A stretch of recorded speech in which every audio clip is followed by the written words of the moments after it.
لوگوں سے عزتیں تلاش کرتے ہو تو وہ کیا تمہیں عزت دیں گے؟ وہ تو کل اچھا کہتے ہیں، پرسوں برا کہنے لگ جاتے ہیں۔ لوگوں کے سامنے گڈ بک میں آنا چاہو گے تو وہ تو سویرے تمہارے بارے میں کچھ کہیں گے، شام کچھ اور کہیں گے۔ اپنی روحانی زندگی آباد کریں، اپنے مسلح کو وقت دیں، اور دنیا سے چھپ کر، اس موبائل کو بند کر کے، اور اپنے آپ سے بھی چھپ کے اور تنہا ہو کے، چھپا کے سارا کچھ اپنے آنسو اپنے رب کی بارگاہ میں پیش کریں، اس کے حضور حاضری دیں۔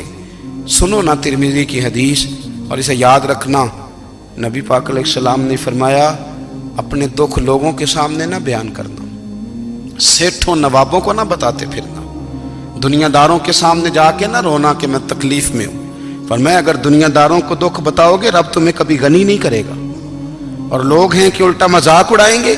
آپ کی جس سے بڑی پکی یاری ہے نا، پکی، وہ تب تک پکی ہے جب تک آپ نے 50,000 مانگا نہیں، اور جس وقت آپ نے کہہ دیا کہ میں مجبور ہوں میری مدد کر، تو پھر ختم ہو گئی دوستی۔ لوگوں کی تعلقات آپ کے ساتھ تب تک ہیں جب تک آپ ان سے کوئی ضرورت وابستہ نہیں کرتے۔ کریم محبوب فرمانے لگے بندوں کے سامنے دکھ نہ بیان کرنا، اللہ تجھے کبھی غنی نہیں کرے گا۔ تو اپنے دکھ اپنے رب کو بتا، تو دعائیں مانگ، تو اس کی بارگاہ میں حاضر ہو، تو اس کے حضور عرض کر۔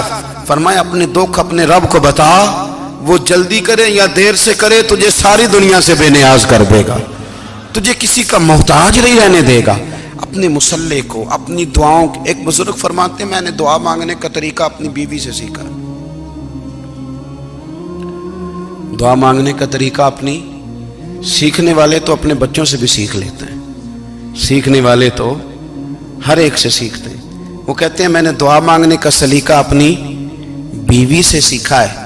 حضرت وہ کس طرح؟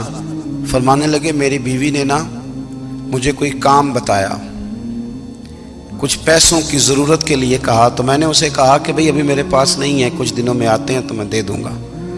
عورتوں کی عادت ہوتی ہے وہ بار بار یاد کراتی ہیں، 2-4 دنوں کے بعد پھر اس نے کہا حضرت وہ میں نے کہا تھا کچھ پیسے، میں نے اسے کہا کہ ابھی میرے پاس نہیں ہے، کچھ دنوں میں ملتے ہیں تو میں تمہیں دے دوں گا۔ اس نے کچھ دنوں کے بعد پھر کہا حضور وہ میں نے کچھ پیسے کہے تھے۔ فرماتے میں نے ڈانٹ دیا، میں نے کہا کہ کیا تو روز مجھے شرمندہ کرتی ہے، کہا نا میرے پاس نہیں ہے، ہوں گے تو دے دوں گا، تو روز یاد کراتی ہے۔ فرماتے ہیں اس نے پہلے تو میری ڈانٹ کو سہا، پھر میرے سخت جملوں نے اس کی آنکھوں میں آنسو پیدا کر دیے، پھر اس نے اپنے آنچل میں اپنے اس دکھ کو سمیٹا، اور پھر اس نے ایک جملہ کہا تو میں رو پڑا، اور مجھے اپنے رب سے مانگنے کا طریقہ آ گیا۔ مجھے کہنے لگی حضرت جی آپ نے ڈانٹ دیا میں نے سہ لیا، پر آپ ہی میرے شوہر ہیں، بتائیں نا آپ سے نہ کہوں تو میں کس سے جا کے کہوں۔ فرماتے ہیں میں رو پڑا، اور میں کھل کے رویا، اور میں تڑپ کے رویا، اور پھر میری سسکیاں بند گئیں۔ تو مجھے کہنے لگی آپ کو کیا ہوا؟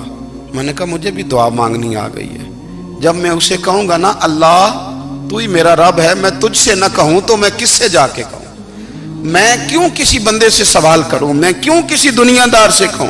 میں تیرے بندوں کا، نیک بندوں کا وسیلہ لے کے، تیرے محبوب کی غلامی لے کے تیری بارگاہ میں آئوں، تجھ سے نہ مانگوں تو کس سے مانگوں؟ سمجھ آ گئی ہے؟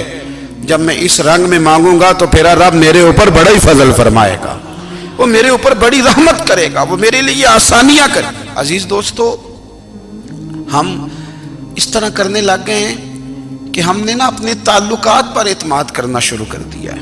میرے تعلقات بہت ہیں، ہم نے اپنی دولت پر اعتماد کرنا شروع کر دیا ہے، میرے پاس دولت بہت ہے۔ ہم نے اپنے علم پر، اپنی شہرت پر اعتماد کرنا شروع کر دیا ہے کہ میرے پاس فلاں چیز بہت ہے۔ یاد رکھنا جب بے نیاز اپنی صفت بے نیازی دکھاتا ہے تو بڑی بڑی دولتوں والے مجبور نظر آتے ہیں۔ بھائیو، جب انسان کا رشتہ اپنے